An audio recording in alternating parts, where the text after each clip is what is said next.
Sella.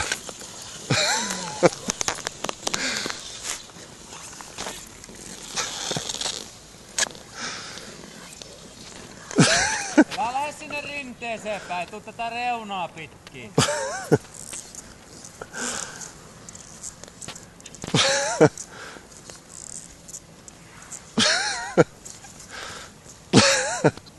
Mut monolla on oikeesti vaikea mennä, et siis.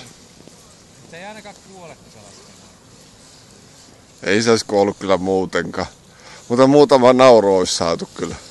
Joo.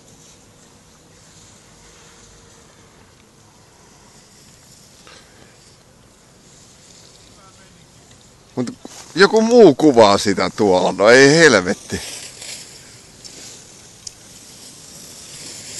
Se lähti valumaan sinne.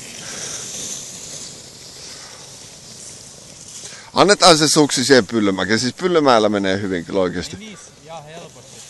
Kato siis Crazy Kangaruussa San Antonissa, niin siitä on 4 kilometriä siihen kylään. Niin ihmiset yleensä laskee aina Pyllymäkeen sieltä alas. Että. Okei.